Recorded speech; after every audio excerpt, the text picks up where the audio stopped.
Hi, everyone, and welcome to the Besties of the Books podcast. This is Liz. And this is Ashley. And this is our third time recording this intro for you. And we're going to make it count. So, we are. We're here. We're just making gonna it keep happen. rolling.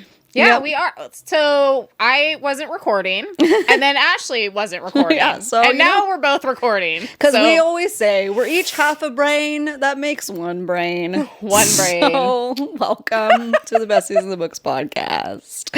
What are we doing today? We are going to be talking about kind of doing like a gentle deep dive, because we're not annotators over here. We like to do a gentle recap.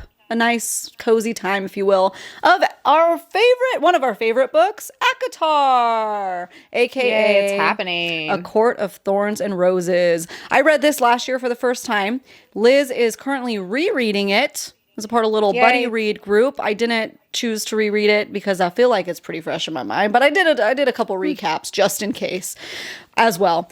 So we're going to be talking about that. We're not going to go over any of the other books for the 5-book series at the moment. I think there are more to come later, but we're going to just be focusing on book 1 for this one. So in case you're reading it, don't worry about that kind of spoiler. But what kind of spoilers should they be worried about? Liz? They should be very worried. No, I'm just kidding. Very concerned. I'm very concerned for us. The first, I kind of am. At this point. I know. Okay, now that we know that our mics are on and we're actually recording, the first 15 minutes of this episode are going to be spoiler-free.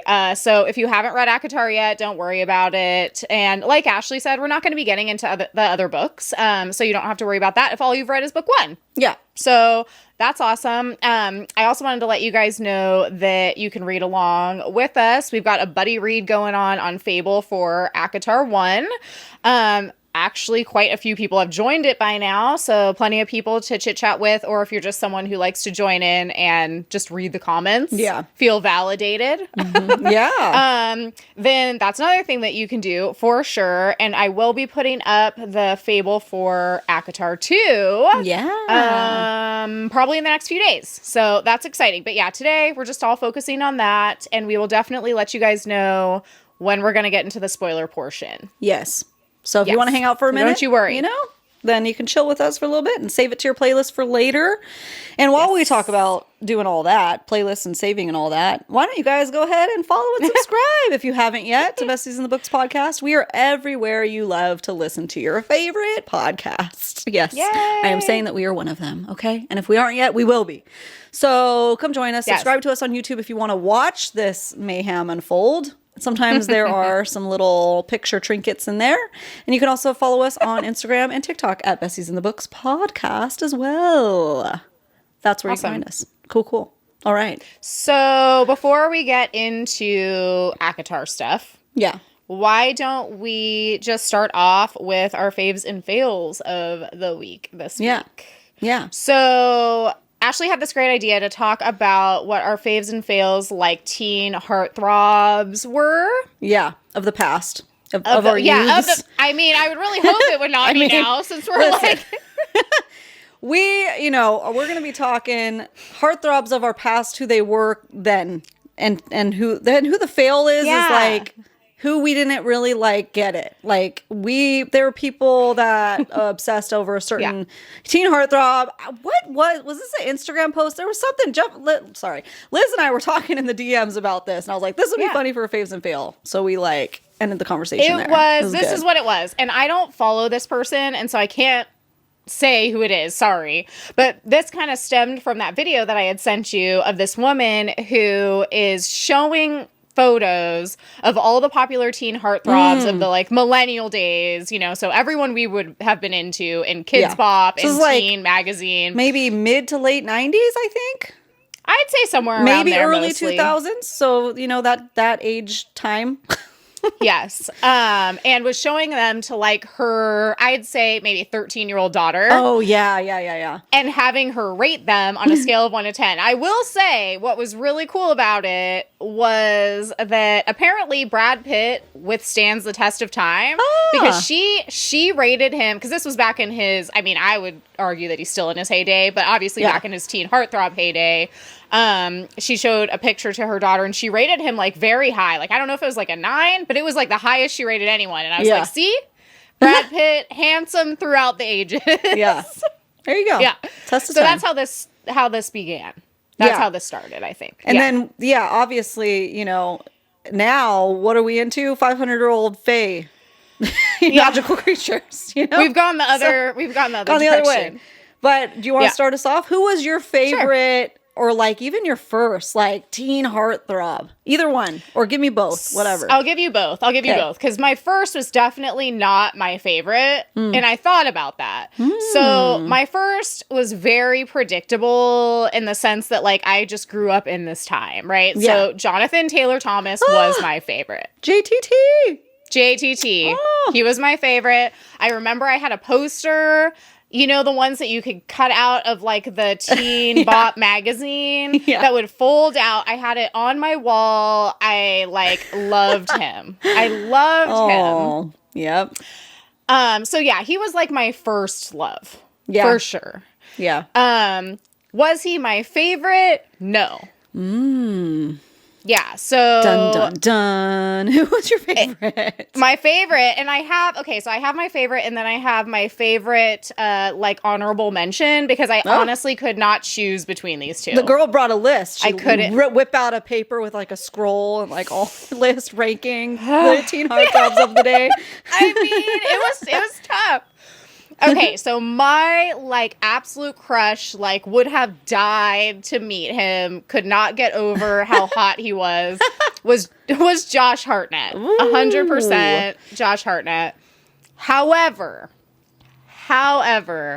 Heath Ledger was a very, very, very close second. See, that was, like, later for me, like, that was high school days. So. Yeah, see, I was into him even before high school. I loved him. What was he in?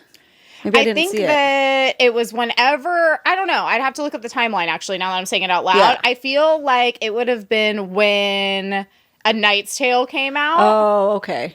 Yeah, I remember you and our other friends like talking about it. I never got around to watching it.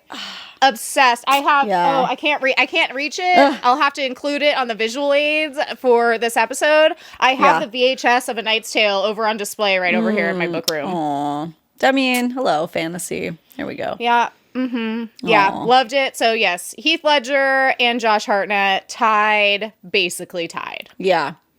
Yeah. Yes. Yeah. Okay. So let's hear yours. Or do you want me to do my fail? I'll do my faves. No, I'll do my faves. Okay, do your faves. And then we'll do our fails. So my fave was also Jonathan Taylor Thomas, Mr. JTT. Home Improvement. Man of the House. Yeah. He was, wasn't it George of the Jungle? He might have been.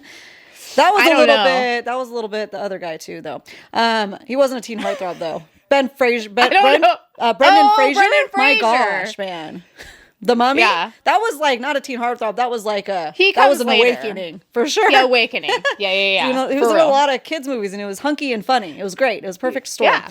But JTT, I remember like playing in my parents' mountains because I grew up in the mountains and like pretending that I'm marrying Jonathan Taylor Thomas. And what I would say when I met him, like he was for sure like loved him. He was like the epitome of like 90s like heartthrob with the haircut, and the like perfectly smooth skin and like chill attitude, but he wasn't a jerk. So yeah, totally loved that vibe. And then my favorite though, because you kind of outgrow him pretty fast, was actually Justin Timberlake in Sync. Oh, I had like magazines. Yes. Like I had a specific In Sync magazine that was dedicated to Justin Timberlake and his noodle hair. Like his noodle hair. Wait, it's gonna be May so soon. Yes, it's gonna be May. By the time we post this, guys, it's gonna be May. Yeah.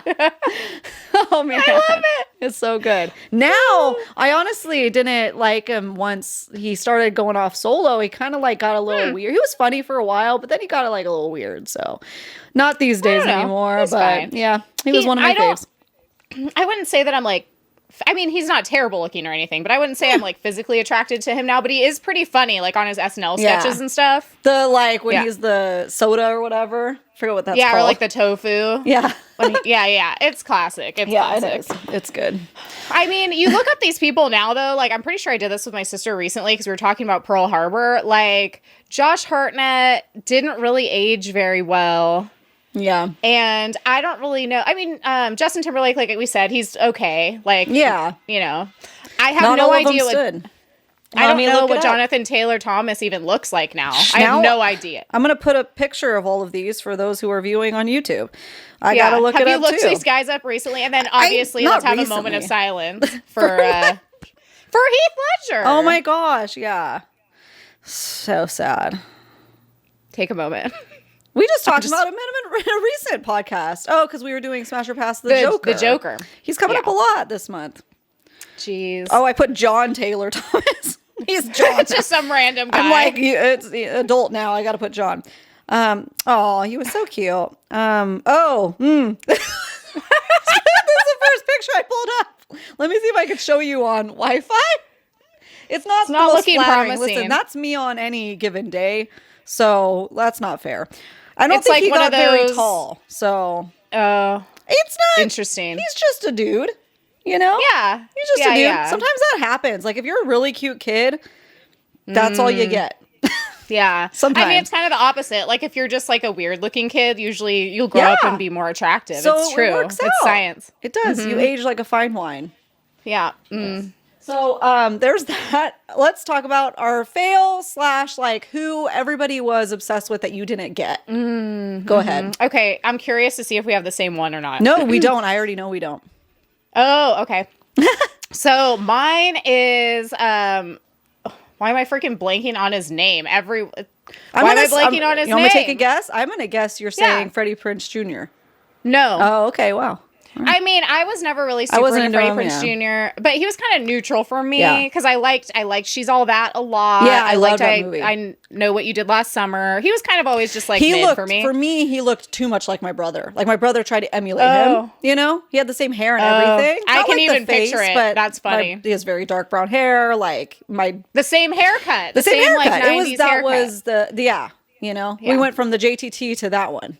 Yeah. Okay, it just came back to me, and I'm going to feel dumb for forgetting his name because, Leonardo DiCaprio.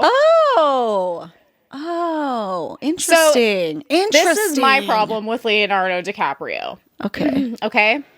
I freaking love his movies, okay? Yeah. Like, how do you not love Titanic? Oh. It's so good. How do you not love Romeo and Juliet? Like... Oh my God. You know what I mean? Yeah. Like my heart, like even now, you know, it was always to me hard because he was so good in those movies and those movies were so iconic, but I was never physically attracted to him. Yeah, I would say similar. Something like just didn't click. Like he's like, oh, it's a good looking kid. You know, it's a good looking guy. Even still, like, I mean, maybe like 5-10 years ago. He's getting a little older now, but like, oh, you're a good looking guy in your movies, but it's just something doesn't click. Something's missing. Yeah. I can't put my finger on it.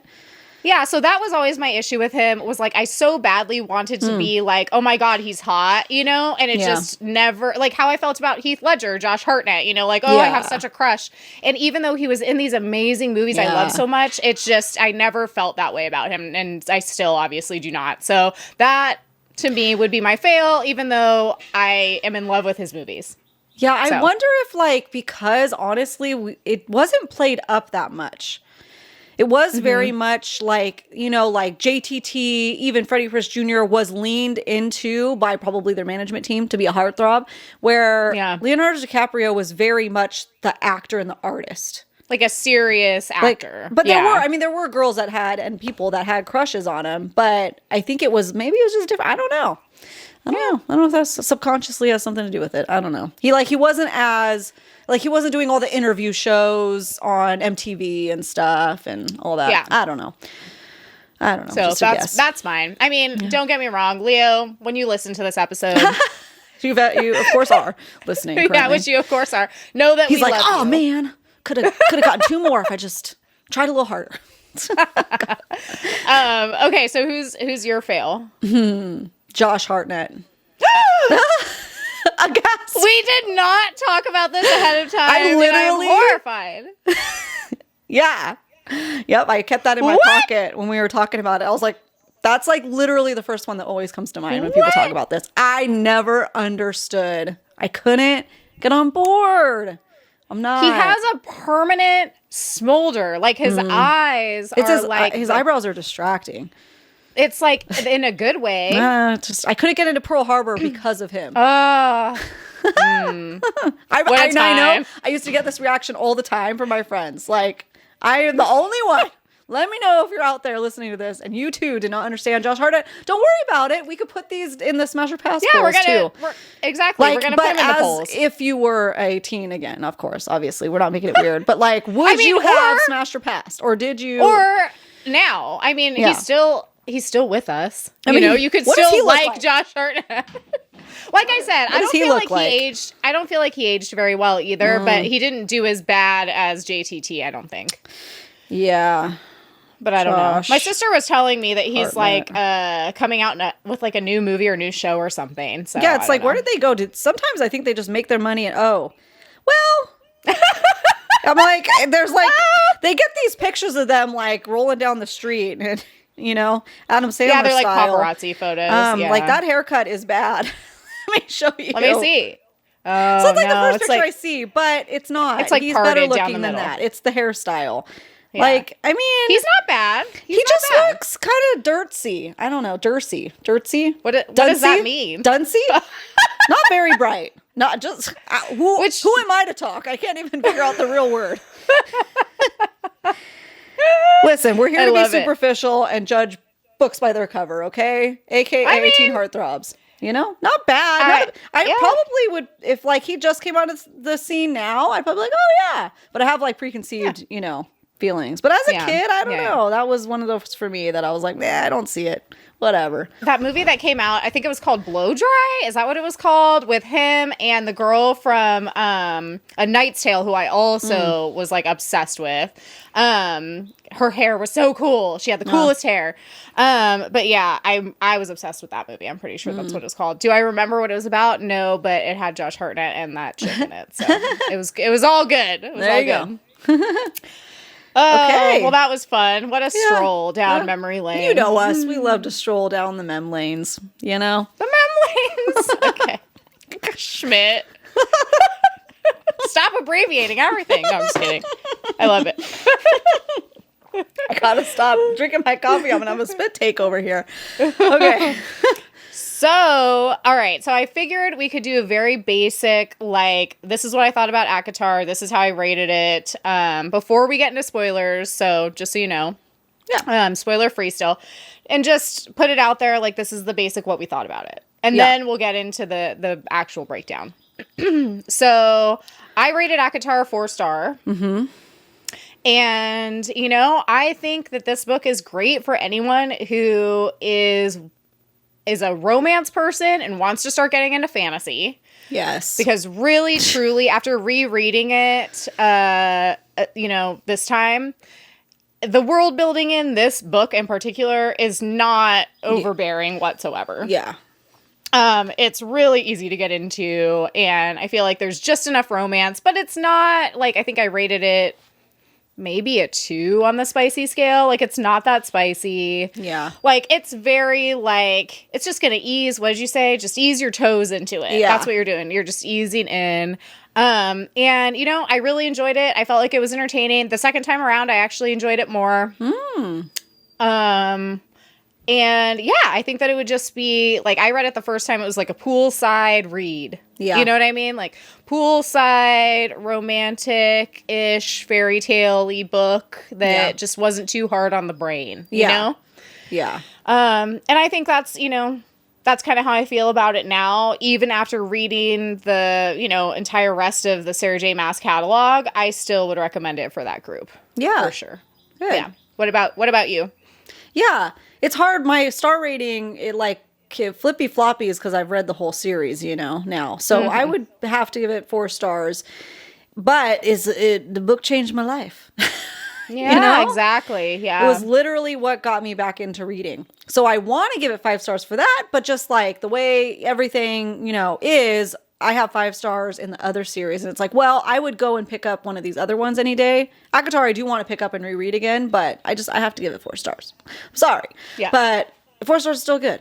Yeah, I did love it. It's what got me back. It's what you had recommended to me to get back in when I was figuring out that I can read a Kindle on my phone, which was life-changing as well. Amazing. And I was just having a good old time with it. It was slow enough at first that it wasn't overwhelming, and then when you get to the get going is good. Let me just put it that way.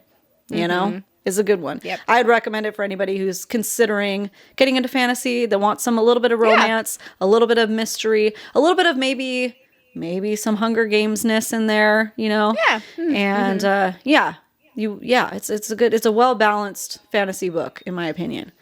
Same. Yeah. Totally agree. So at this juncture, it might be spoil everything. Yeah, we want to spoil everything. So get out of here. No, but no, seriously, if you have not read ACOTAR and you don't want spoilers, now would be your cue to exit, because we are going to get into the details. Yeah, you can go join us on Fable for a buddy read if you want, and come back, save it to your playlist, watch it later. Sounds good. Okay. Or you can get all the spoilers you want and see if you want to read it, because we're not going over each and every chapter here. We're going over a brief kind of recap. So there'll be some things not given away, just because simply we will not be mentioning every little detail. Yeah, it's a major plot points. That's what we're going to be going over. Yeah. Okay. Hang on. I do want to give a shout out to someone who I found on YouTube who does a really good job. Like, they're the annotators. They're like, they have a 2-hour ACOTAR video that you feel free to watch it after this one. You're not allowed to leave until you listen to this one though. And her name is Carrie Can Read. Well, that's not her name, but that's her YouTube handle. Yeah, nice. Okay. So, cool. She has a whole ACOTAR thing, and it's line by line. It's easy. There was a really funny one I was watching too that it's kind of in between, because they go over a lot, but it's animated, so it's really funny.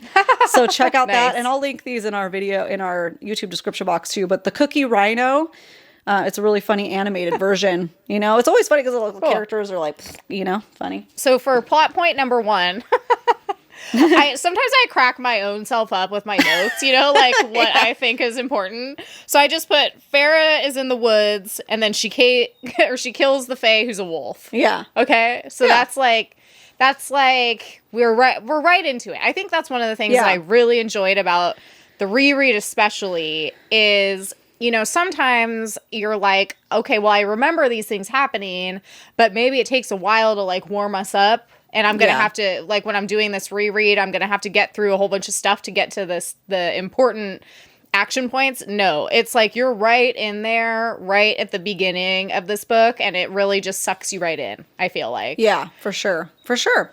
Yeah, because it's like you've got, you meet Farah. She is the youngest in this family. Yeah. The 3 sisters, youngest of 3 sisters. 3 sisters. And a dad that's worth nothing, doesn't help out at all anymore. He's given up on life. Very frustrating. He's given up on life. He just whittles. He literally just whittles trinkets. Not even sellable ones. Probably really crappy. Yeah, just, that's what he does. That's his very small contribution. And basically, and the mom has passed away. And so it's just Farah has to go out into the woods and hunt for food and try to keep her family alive because no one else is doing it. They just all are like, oh, I used to be rich. Now I don't. I'm just going to die. Yeah. In the cabin. The dad was like in a bad business deal, whatever. And you just figure it out, man. The thing is that, they used to be rich. They lost their riches. And then their dad got crippled, literally, because the guys who he owed money to came and, like, beat him up real bad. Yeah.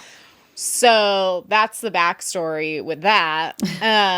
So, it starts off with, I felt like it was very, and I said this the second time and in the Fable group too, I felt like it was very like Hunger Games-y almost in the beginning. Like you get like Katniss vibes. Like, Yeah. It's like they're living in this decrepit shack of a house and she has to go out in the freezing winter and kill whatever she can find with a bow and arrow so that her family can survive. It was I was like, oh, interesting. Okay, this definitely reminds me of Katniss kind of situation for sure. So then she kills a wolf in the woods. Yep. Who is stalking the deer that she's trying to hunt and kill. Yeah.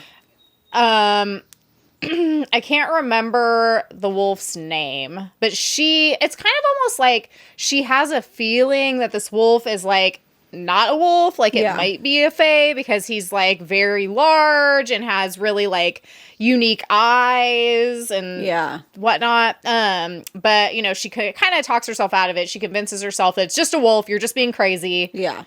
Because she knows if she kills the fae, like that would be problems, obviously. Yes. Yep. Because the other piece of, world building that we kind of know at this point is that there is like a wall. Yeah. That like what's the word I'm looking for? A force field that separates the Fae world from the human world at this point. Yeah. Or I guess it's like probably the same world, but it's like part of a political bargain. Yes. Yeah. So they're not supposed to go over there. Fae aren't supposed to come hunt them technically, but who knows? People break the rules. Yeah. So she kills this wolf. She skins it. She, carries the deer back to like, feed her family and then sells the pelts and all that kind of stuff. And then we end up with her being captured. So that's like the next major plot point. Yeah. If I'm remembering correctly. Yeah, the family's all happy. Well, it's not as thankful as I'd like to see. As happy as you could be. Yeah. That they can eat for a while now because they were down to like their last loaf of bread or something. And and this beast comes barging through and you're like, interesting. Beast vibes. Okay. Demanding payment for his friend that she actually killed. It was in wolf form. So the family is of no use. They're cowering in the corner of the fireplace, just like, great, you're on your own. Thanks for the stuff, but oh man, this is bad. Yeah. And we're not going to do anything to help you or save you. Yeah. She does try to lunge at the beast and make a stab for it, but that doesn't work because he is described as like what? He has antlers and like a bear head, but like a long cat body. Like he's a mixture of animals. Like we said, he's a mixture of animals. Yeah, he's a mixture of animals and terrifying looking and also talks. That'd probably be the most terrifying part of it. Yeah. And he's like super tall, has really big claws. And so, I mean, he just, the way that I pictured it, I don't know if she actually says this in the book or not, is like, he just busts into the cabin like freaking Kool-Aid Man style and just like rips the doors off. You know what I mean? Oh, yeah. I'm here to take you. You killed my friend. Have some Kool-Aid. But seriously, it's like, geez. So, then basically he says, like, well, does he give her the option? I can't remember now. Like, you can either come with me or I kill you. Is that what it was? Yeah. But he's really hoping that she doesn't want to die. So, he's like, well, you come live with me in fairyland. But she also knows she keeps saying that the fairies can't lie. So, but then they can also manipulate things. So she doesn't really know, is he just going to take her to the fairy world and kill her there? So she has to think about these things. Do you want to die now or maybe later, So, is it going to be like a slow, torturous death or what? Yeah. So she goes to Prithian, takes him a couple days to get there, whatever. He gives her some type of magical potion. So she like passes out the whole time. So by the time she wakes up, and doesn't really know her way back. Doesn't know her way back. Yeah. And, basically they get there and he lives in this beautiful giant manor that's just like, it's a spring court. So it's covered in beautiful flowers. It's spring all the time.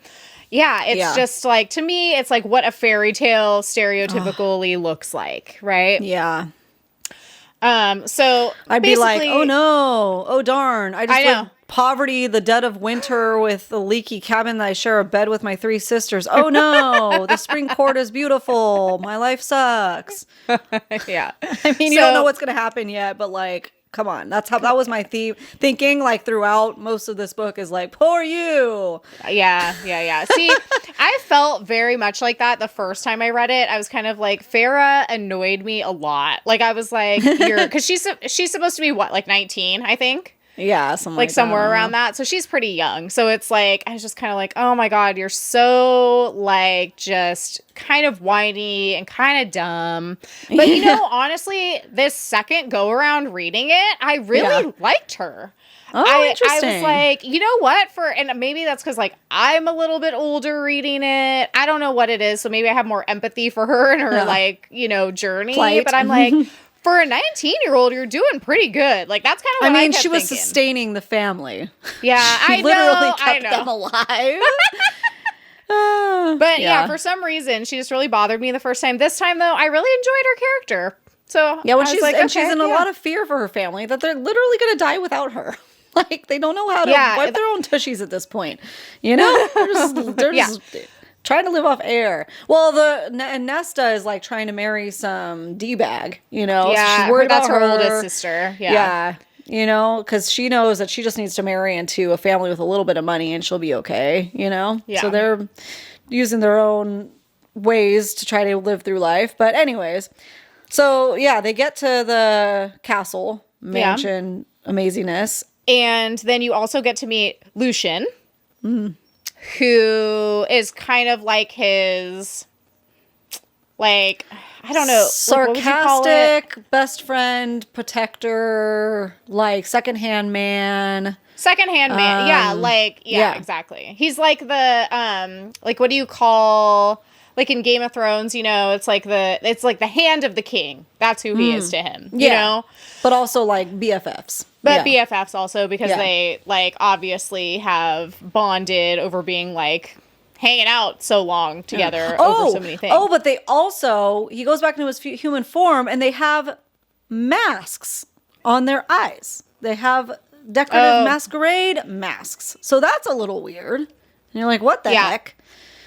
So he explains to her that basically it's because there's like a curse on the land where everyone in the spring court has to wear these masks and can't take them off. And like doesn't tell her any more information about it really at this point. So we don't know anything. The land is cursed. We don't know why.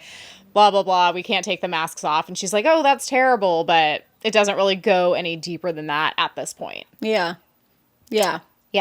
So, okay. So then I felt like the next important plot line really, truly, because I mean, you've got a couple things going on. Like Farah is kind of slowly making friends with Lucian. And then she tried to escape a couple times. That didn't go well for her. There's evil creatures in the forest and stuff.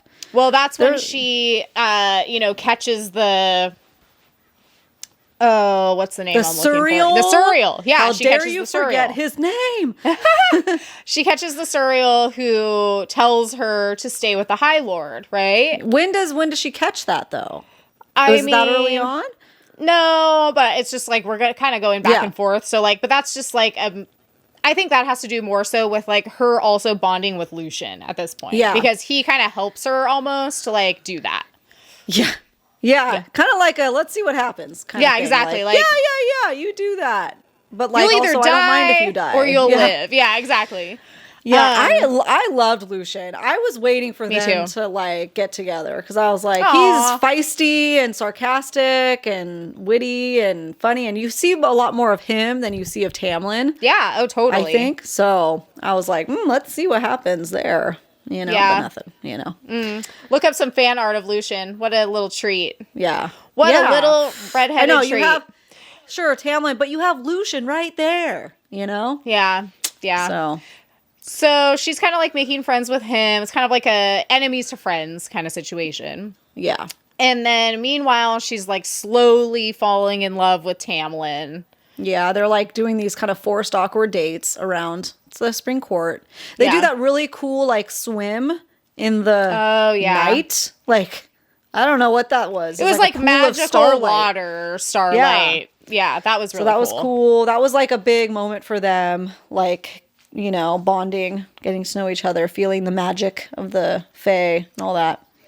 I'm not saying I think a big part euphemism. of it too. I think a really big part of that too, like her willingness to actually like, you know, start to enjoy Tamlin's company was the fact that he was very clear about the fact that he was taking care of her family. Yes. In her absence. And so she was like, I can't be here. My family's going to starve. And he's like, don't worry about it. And so she was able to make peace with the fact that if she stayed and, you know, basically like agreed to this life debt, then her family would just be taken care of, which actually would be easier on them than if she were to go back. Yeah. And so that way she's able to kind of settle. Plus, you know, Tamlin does some nice things for her. You know, he gives her access to her own painting room with all of her art supplies. Like suspiciously kind. Yeah, suspiciously kind. Exactly. Like, I thought I was going into a life of servitude or a prisoner. And I'm getting a little bit pampered here. I'm getting pretty dresses and some paints and some access to certain areas, you know, of the home. Yeah. Not the West Wing. She can't really read or write. So that's another thing. That's kind of like a side tangent.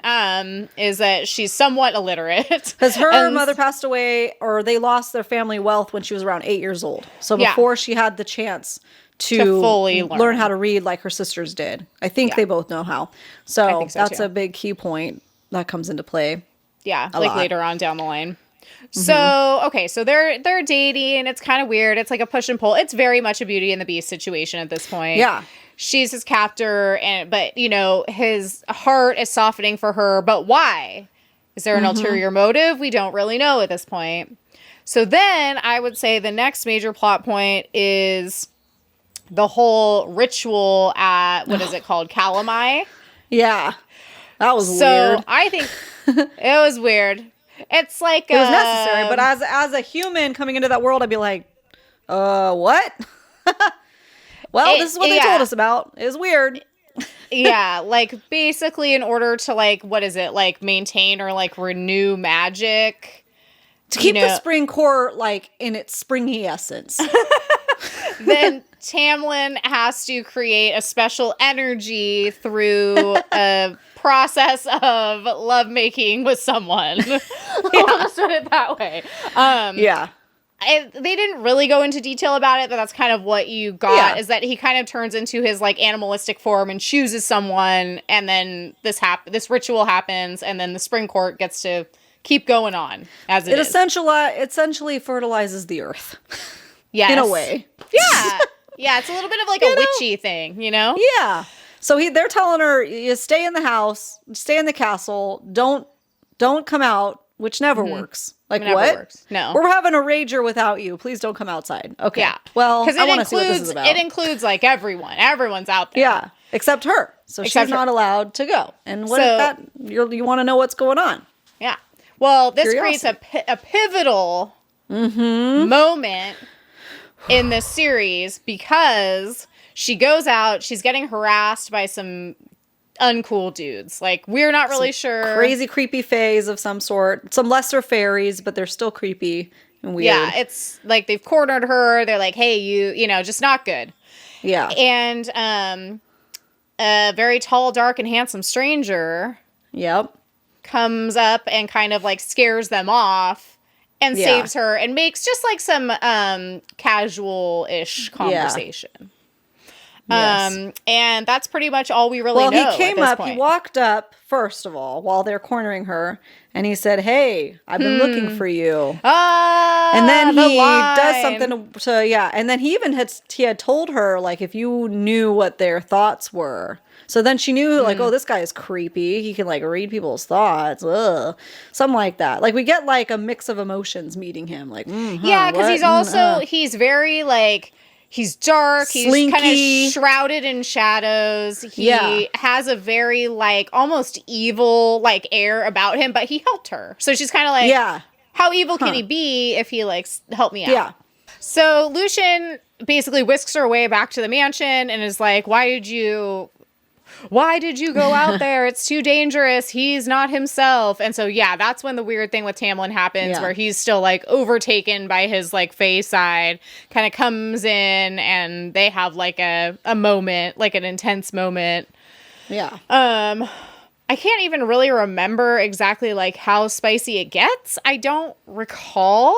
Mm-hmm. Do you? No, I know they don't go all the way, but yeah, but it was a hot and heavy moment. Yeah, and it was like confusion for her, because I think he was like in partial form. Like maybe is that when his claws came out whilst in his normal I think his claws were fae definitely body, out. Not like the beast form. Yeah, I think claws came out, so she's just like, oh, I don't know how to feel about this, but it's also hot. Yeah, he's like, I don't have control of myself. Yeah. So that kind of like creates some more tension for them, like moving forward. Yeah. So at this point, they are obviously like really enjoying each other. They end up like going on some more dates. They're falling in love. Yeah, tension is building. We'll speed up. Tension is building. At this point, they've gone all the way. Okay. Yeah. We'll say. And then basically Tamlin is like, things have become too dangerous. Yeah. Because things are escalating. That moment. Okay, there's a moment where Amarantha had like killed one of his fairy guys and cut off his wings. Or didn't kill him, but cut off his wings and like threw him over the wall.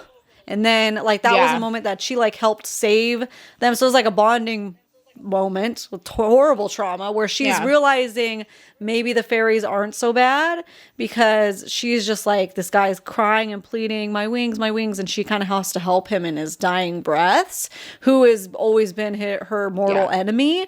So, you know, you see little pieces of that, things like that happening, and things are escalating. More and more crazy stuff's happening. At one point, the ACOTAR comes in the garden when she's like hiding and she sees them talking to him and he's making threats. So she knows something really crazy is going on, but still doesn't have something brewing like under the surface. She knows it has to do with Amarantha, but she doesn't know anything about her. Yeah. She doesn't know what she has to do with the curse. Like none of that. She just knows that there's turmoil going on in the spring court. And then at one point, you know, doesn't Amarantha, I should remember this, but I don't for some reason. Like, doesn't Amarantha actually come and, like, threaten Tamlin, like, at the estate and brings Rhysand with her? Or is it just Rhysand? It was I just can't remember. Rhysand. They never met Amarantha until later, until Under the Mountain. So Rhysand was kind of her little, like, you know, minion. Soldier going out there. Yeah, so then she's like, oh, okay, so that's why he was like stalking me in the woods, I guess, like trying to get a feel for this new Tamlin's new lady. Asks her for her name, and she gives her Claire a fake name. Something. It's not important. Well, it's just basically like that she like didn't like one time. Like that made her mad, like as a child. From back home. And was like, ooh, I'm gonna say this name, you know, not knowing the full potential of what could happen, but she's trying to protect her family, because if she gives her name, he knows he's gonna go after her family potentially. But so she just gives that name, hoping that whatever it just breezes by goes away.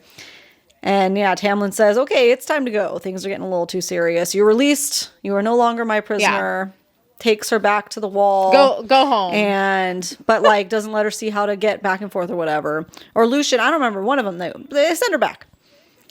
I think Lucian, or maybe even someone else takes her. I can't remember, but I remember that they had a parting at the actual spring court because she wants to tell him that she loves him and she doesn't. Yeah, but he tells her and then just kind of was like, oh, you know, still trying to come to terms with that, you know?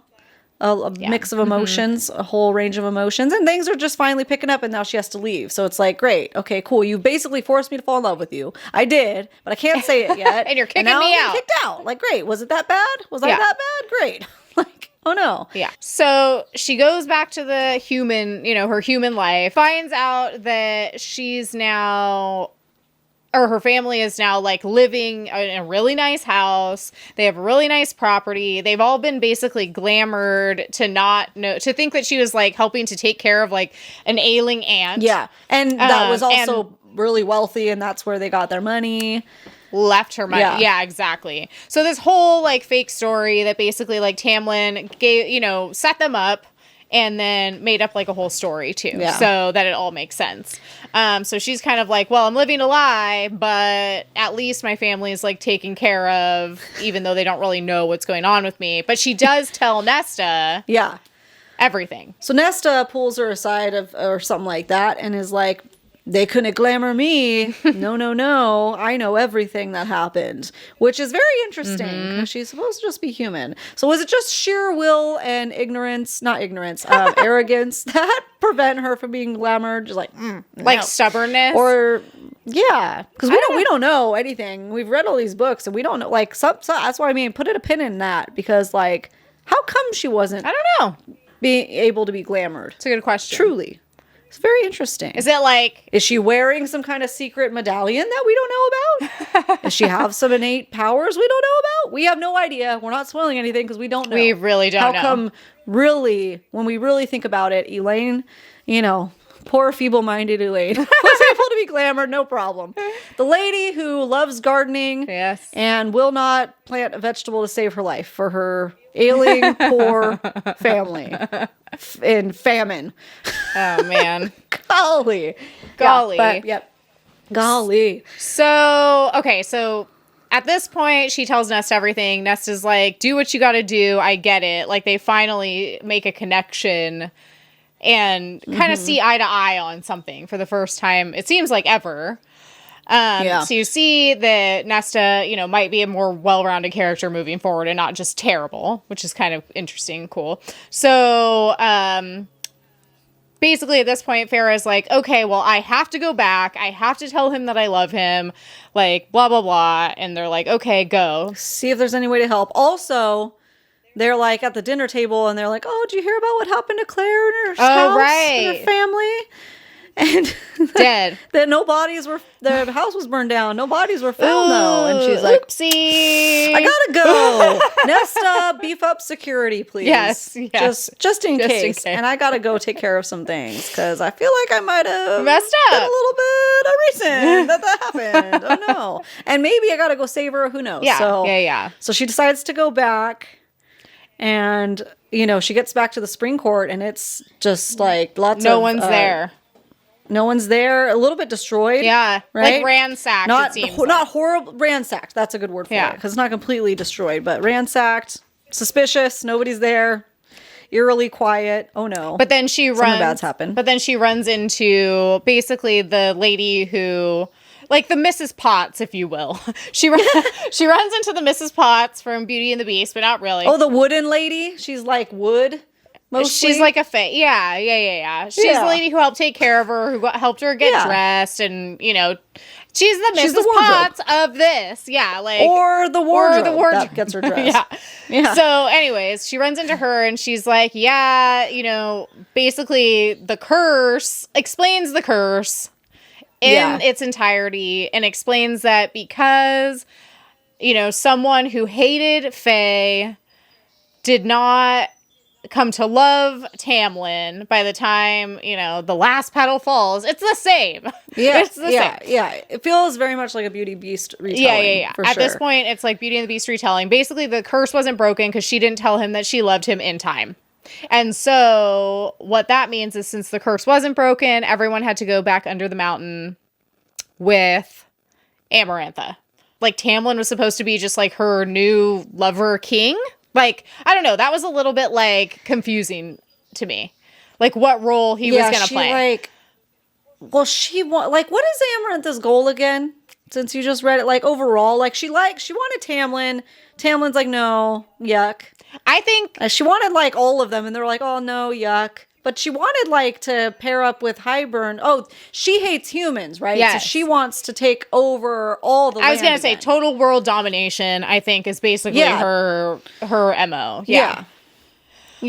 So she just kind of messing with them and having some fun of her own before she takes over. So she's trying to get everybody to go on her side, essentially, right? Yeah. Manipulating everybody tricked Tamlin and his court into, he thought he was having a peace meeting with her or something, and she made it into the masquerade, and that's when he cursed his land for like 50 years or something. A long time. Yeah, I think Something even a longer long than that, time. maybe.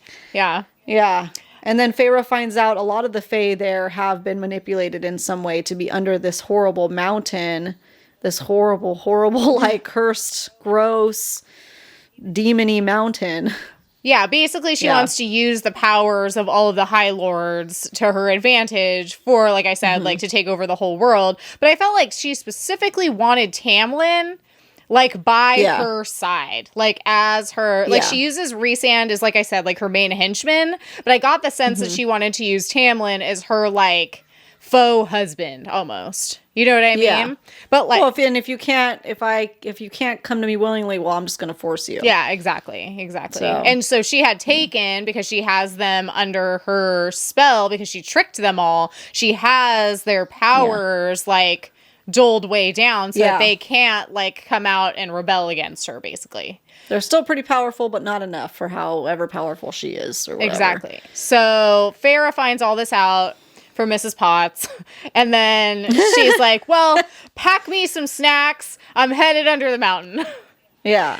And then the lady was like, fine, but don't give your real name. Don't do like this and that and that. And Feyre does all of it. Yeah, don't make any deals. And she's like, she makes a deal. She makes deals. She gets caught almost right away. She finds this like hidden door into the mountain. And then the Tar, which just sounds like the scariest like beast ever, / a little bit of Mothman. Yeah, totally. Which I love Mothman, but like a really scary Mothman. And then like takes her and then throws her into the courtyard thing. Not courtyard, but the under the mountain. What is it? Like a royal court? That's what I'm picturing. Yeah. And there's a lot of crazy stuff that she sees. She sees crazy Amarantha, who it seems like because I picture like this beautiful lady, but then all the guys are like, ooh, so she must be like one of those weird, like maybe like Seinfeld things where it's like, what's that? The Two-Faced lady? Up, like far away? Yes. Up close? No. Or like a certain lighting. I mean, I think they might also just hate her so much that even though she is physically beautiful, they just can't, like, they don't even care anymore because she's so terrible. I think is what it is, you know? Kind of the same. Yeah, anyways, whatever. I almost gave a spoiler away. And then Amarantha's like, there's your friend on the wall. Yeah, like. And she was there the whole time. Dead. Super dead. Poor Claire. Yeah. Yeah. So. Whoopsies. Basically, then we get to the point where Feyre has the option. This is what you could do. Are your dogs barking like and howling? They like are. crazy? I know. They're driving me nuts. The hunt is about. The wild hunt. The wild hunt. Yeah. They're driving me nuts, to be honest. But anyway, so Farrah's given these options, right? Like, you could either solve this riddle and I'll free you and everyone else, or you can complete these 3 trials. And Farrah's like, well, I can't figure out the riddle, and so I'm just going to do the trial. Because I'm a dummy. And also can't read.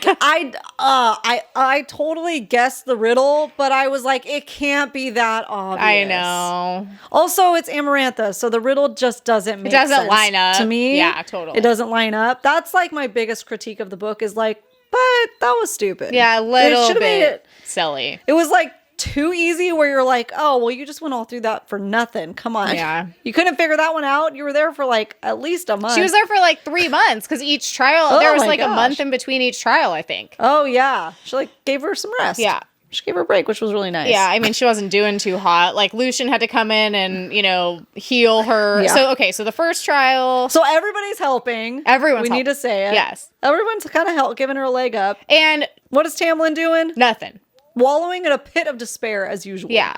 Yeah, I mean, but we also don't know, like, how much was he being, like, mind controlled or, like, controlled by her, too. We don't really know. Yeah. We just know he's like, I can't do anything. She's watching me. Yeah. But then, like, Lucian's helping her here. Yeah. Rhysand's helping her here, even if it's for his own gain. Yeah, like, we don't really know why, but, like, Rhysand is helping her continuously throughout this whole entire process. And we, you know, okay, so trial 1, it's the worm. The The worm. So Farah ends up prevailing, right? She kills the worm. She succeeds. She passes the first trial, but she's in pretty bad shape. So that's when Lucian comes in and sneaks into the dungeon. She's like using people's bones and like crawling up the things and then gets cut by the bones. It's pretty gross. And then she's like in the worm poop.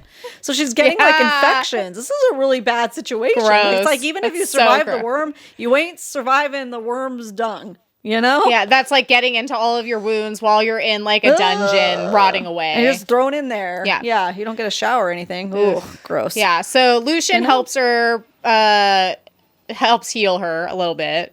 So that's good. And then Rhysand, I can't remember if... Does Lucian help heal her or does Rhysand help heal her? Lucian helps heal her the first time. Oh, yeah. Okay. All right. I'm pretty sure after the second trial is when Rhysand starts helping her out, but he does so under the guise of a deal, a bargain.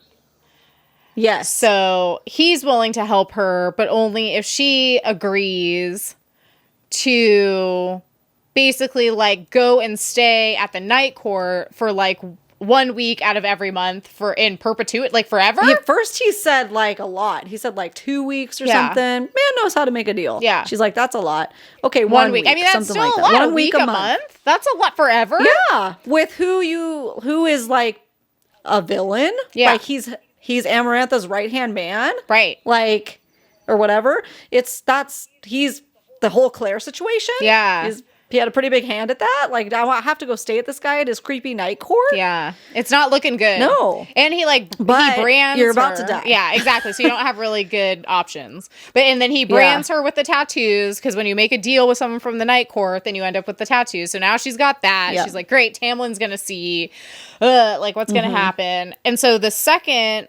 But he strangely doesn't want him to know, though. Oh, because he doesn't want Amarantha to know. So he has those ladies, like the waifs, come and put body paint all over her. Oh, right. Anytime she has to go out. Well, and because that right after there is that little soiree, if you will. Yeah, like a ball.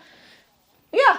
It's like a fun little evil ball for Amarantha to host every now and then, every Friday night, like, whatever. Rhysand kind of like... The girl likes to party. But he says that the reason why he has her whole body painted is so that he knows if someone touches his property. Yes, that's right. Oh, so you're just getting like this bad taste in your mouth from this guy. Bad taste, but you're like, is it a good taste? But is it a bad taste? Yeah, not really sure. Because at this point, you're like... She doesn't like him, so him calling her his property really sucks. But then at the same time, he's helping you out so you don't die. So I don't know, Yeah, weird. Mixed feelings. Mixed feelings, which is exactly how you're supposed to feel about him. Yeah, he gets her drunk on fairy wine every time.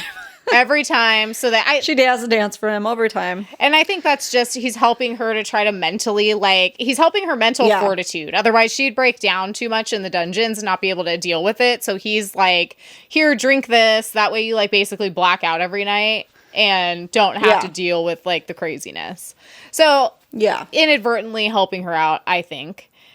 And then the second trial is the one where, she and Lucian almost get crushed under the room with the spikes. Because she doesn't know how to read. She just has to answer this other, riddle of some sort, right? Yeah. And it's like, oh no, spikes are coming down from the ceiling. She's about to go. She was going to go with number 2, right? Because she has or 3. She's going to go with number 3 because there's 3 sisters. It has nothing to do with the riddle. 3 is a lucky number. A pure guess. Pure guess. It's like us on random what is it called? Multiple choice. Sorry, I got stuck there. Sometimes your brain gets stuck on a word and you just glitch. Multiple choice test where you're like, well, I like the letter A. Sounds good. A for Ashley. Sounds good. Let's do it. So that's basically what happens. So luckily, she guesses correctly, and she and Lucian don't die. No, she didn't. No, she didn't guess correctly. She was about to pull the lever for the wrong one, and Rhysand talked to her to tell her it was number 2. Or I'm mixing up the numbers. Doesn't matter. Whatever. But he tells her, no, you dummy. It's number 2. Don't you know how to read? And she's like, I don't know how. So Lucian and Feyre almost died, but they're saved in the nick of time by Rhysand's mind games. Okay, so she finds out he can do weird stuff with his mind. And also, I forgot to say that after each trial, she finds out that Rhysand was betting on her and winning each time. a lot. Mm-hmm. So the worm, he like made a ton of money, and then this time he made a ton of money. So he's betting for her to win. Mm-hmm.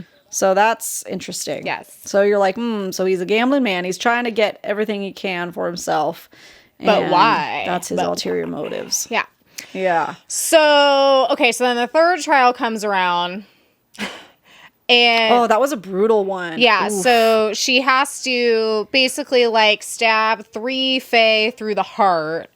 And the first they have a thing on their head, so she can't see them. Yeah. Mm-hmm.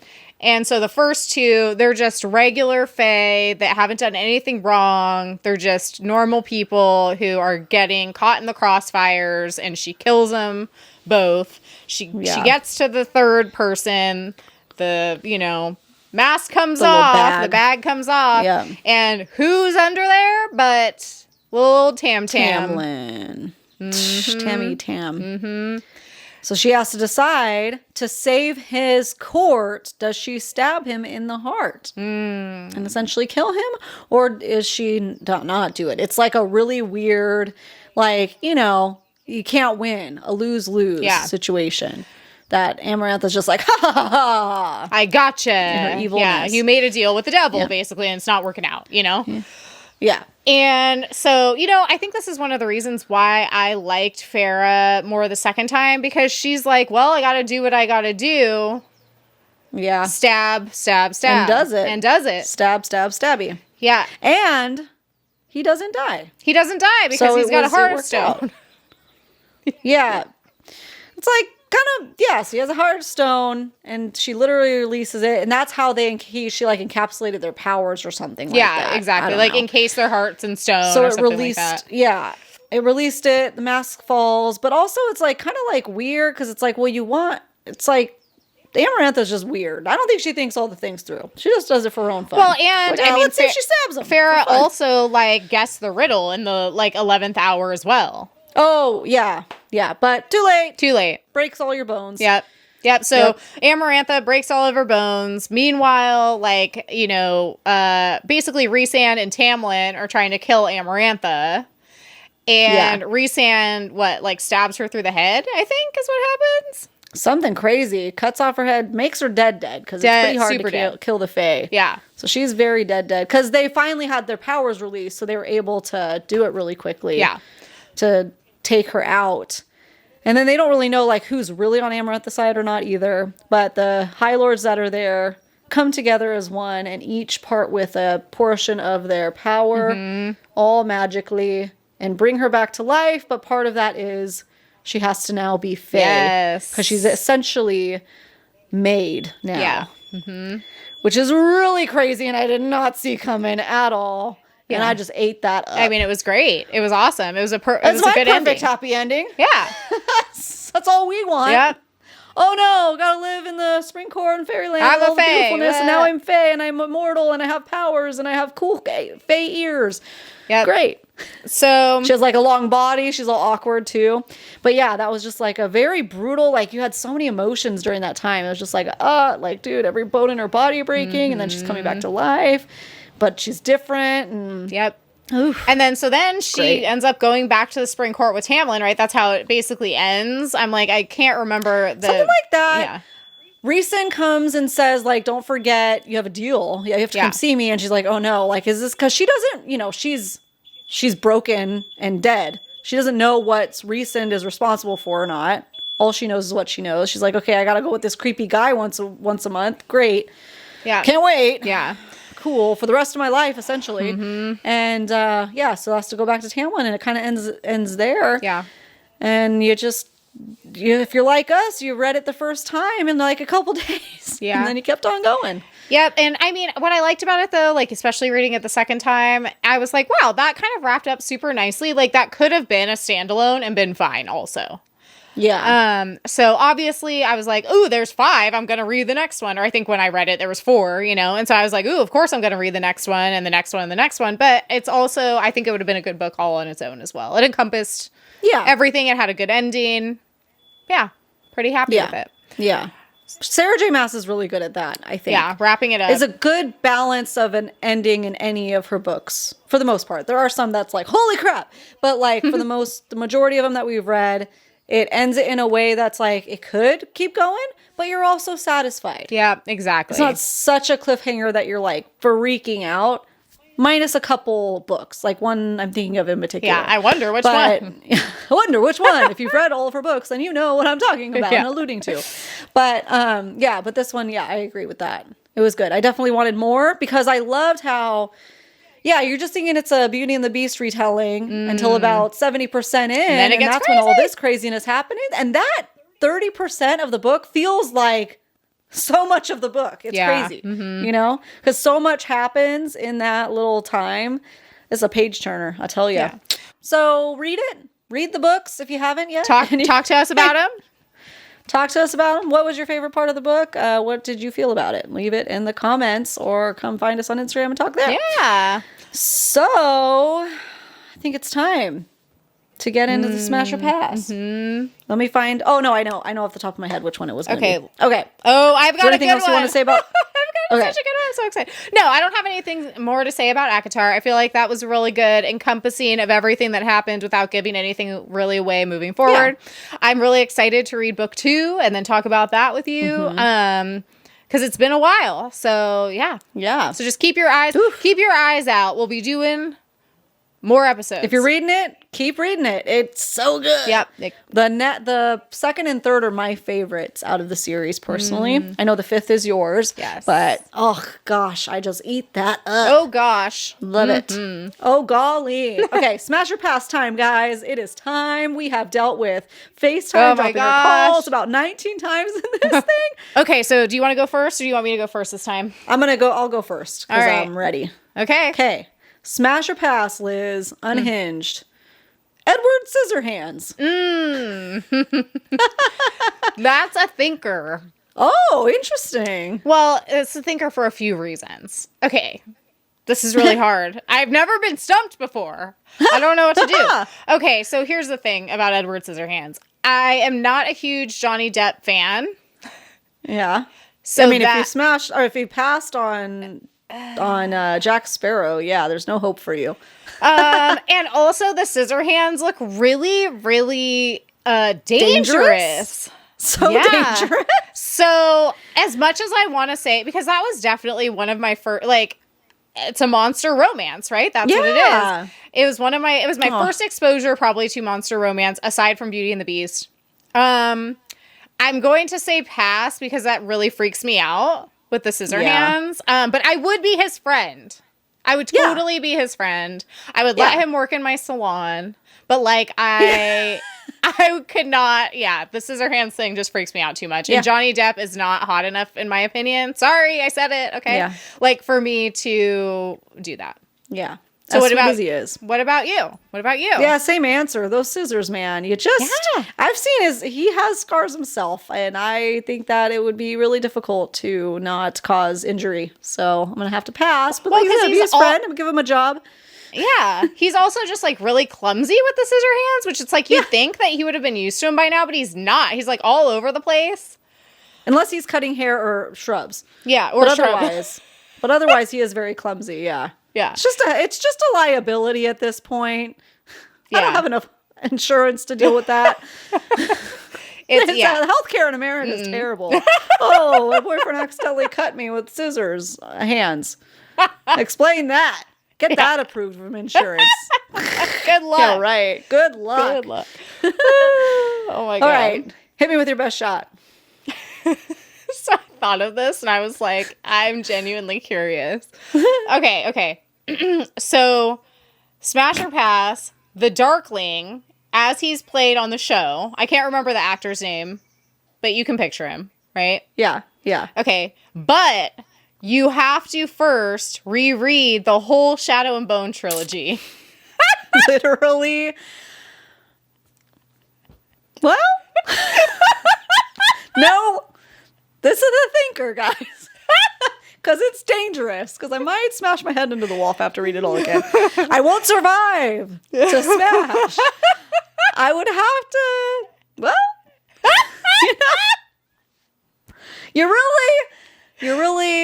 really made me think on this one, didn't you? Yeah, that was the point. Oh, golly. Because as you can see, it would normally be a smash, but it's gonna be a pass. I can't read it again.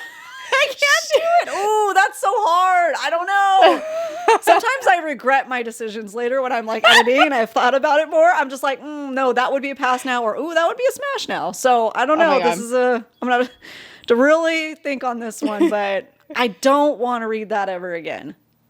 I like how but it's like the Darkling. It's not the actor. It's the actual Darkling. Yeah. Oh.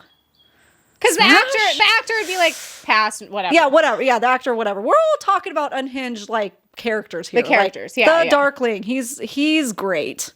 Yeah, he's evil. So. But, I stand by he was misunderstood. If ever there is a villain that is misunderstood, don't get me started on the issues I had with Shadow and Bone. I know. I don't even think that he was misunderstood. I think that she was just too dumb to get it. Yeah, like his motives were actually very good. There needed to be a restructuring of the hierarchy. They just went back into the terrible hierarchy system that was already at play of born into royalty, which we know how messed up that really is when it comes down to it. Okay? So, listen. I don't know what to pick. Smash or pass? You're giving me a lot to think about. I'm all for the Darkling. God, you have to make a decision. Arc. You need to make a decision.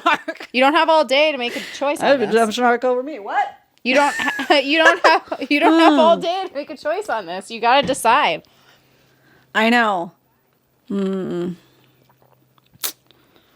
It's like 1,500 pages. That second book was really bad. It's not that many, is it?